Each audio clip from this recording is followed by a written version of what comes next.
আসসালামু আলাইকুম viewers, Sabinus কিচেনে তোমাদের স্বাগত জানাই।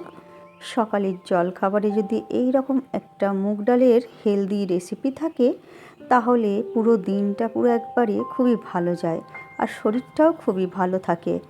আশা করছি তোমাদের খুবই ভালো লাগবে। Aha. Yes.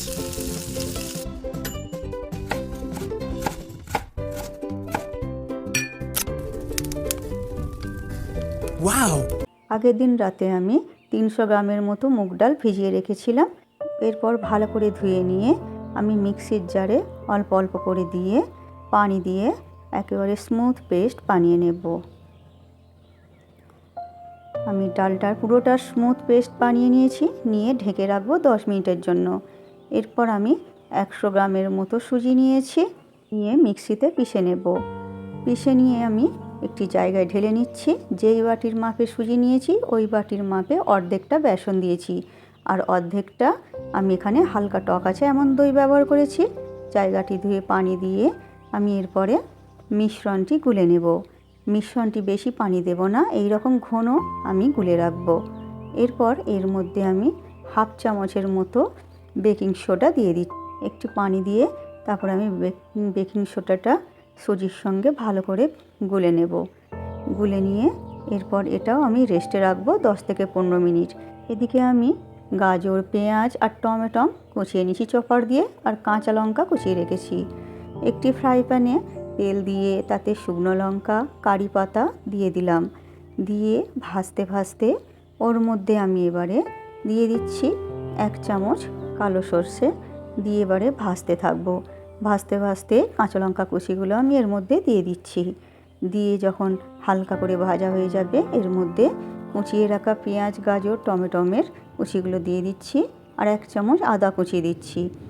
দিয়ে এরপরে হালকা করে ভেজে নেব। আমি একেবারে নরম করে ভাজবো না, হালকা ভেজে নেব। একে দেখো সুজির ব্যাটারটা কতটা ফরম্যাট হয়ে গেছে, দেখছো মাঝে কত বাবলস তৈরি হয়েছে।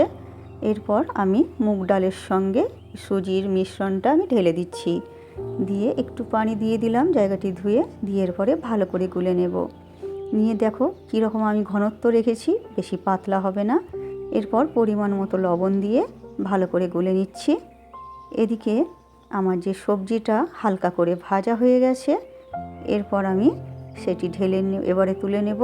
নিয়ে এরপরে ব্যাটারের মধ্যে ঢেলে দিচ্ছি সবজিগুলো। এখানে তোমাদের পছন্দ মতো সবজি তোমরা নিতে পারো, আমি আমার পছন্দ মতো সবজি নিয়েছি। এরপর এর মধ্যে দিয়ে ভালো করে মিশিয়ে নেব আমি। এই রেসিপিটি এতটাই হেলদি হয় যে তোমরা অবশ্যই বানিয়ে দেখো। এটা কোনো শরীরের কোনো ক্ষতি নেই। সকাল সকাল যদি এইরকম একটা হেলদি রেসিপি ব্রেকফাস্টে থাকে তাহলে দিনের শুরুটা খুবই ভালো যায়। ভালো করে মেশানো হয়ে গেলে একটি ফ্রাই প্যানে আমি এবারে চাটনির জন্য 2 চামচ ছোলার ডাল, ঝালের জন্য 4টে কাঁচা লঙ্কা, 1 গাঁটের মতো আদা কুচি, আর 1 চামচ কালো সর্ষে আর কয়েকটা কারি পাতা, 2টো ডাল দিয়ে দিলাম। দিয়ে এবারে ভাজতে থাকবো। ভাজতে ভাজতে যখন ডালগুলো ভালো করে ভাজা হয়ে যাবে এর মধ্যে 2টো মাঝারি সাইজের টমেটো কুচি করে দিয়ে দিলাম। কুচি করে দিয়ে এরপর এর মধ্যে আমি পরিমাণ মতো লবণ দিয়ে দিচ্ছি। লবণ দিয়ে আমি টমেটোগুলো নরম হয়ে যাওয়া পর্যন্ত ভেজে নেব। এদিকে আমি এটা হতে থাক। এদিকে একটি ফ্রাই প্যানে আমি তেল দিয়ে দিচ্ছি, সাদা তেল দিয়ে ছড়িয়ে দিচ্ছি। দিয়ে গরম করে নিয়ে মিডিয়াম আঁচ করে দিয়ে আমি এখানে 2 চামচ ব্যাটার দিয়ে দিলাম। দিয়ে এইভাবে ছড়িয়ে দিচ্ছি, দিয়ে ঢেকে 1 মিনিট হতে দেব। দেখো ঢাকনা খুলে দেখো কতটা বাবলস তৈরি হয়েছে এর মধ্যে। যেমন এগুলো নরম হবে তেমন খেতেও সুস্বাদু হবে। এবারে আমি উল্টে দেব 1 পিঠ। উল্টে দিয়ে আবার 1 পিঠ আমি ঢেকে হতে দেব। দিয়ে আবার আমি উল্টে দিচ্ছি। দিয়ে এইভাবে 2 পিঠ উল্টে পাল্টে আমি লাল করে 2 পিঠ ভেজে নেব। এইভাবে তোমরা সমস্ত পিঠেগুলো ভেজে নেবে। এরপর আমি ভেজে তুলে নিচ্ছি। এরপর এদিকে টমেটোটা গলে গেছে, এরপর নামিয়ে ঠান্ডা করে মিক্সিতে পিষে নেব। এরপর তোমরা গরম গরম পরিবেশন করো সকালের জলখাবারে। আমার রেসিপিটি ফেসবুক থেকে দেখলে ফলো করে দিও, ইউটিউব থেকে দেখলে সাবস্ক্রাইব করে পাশে থেকো।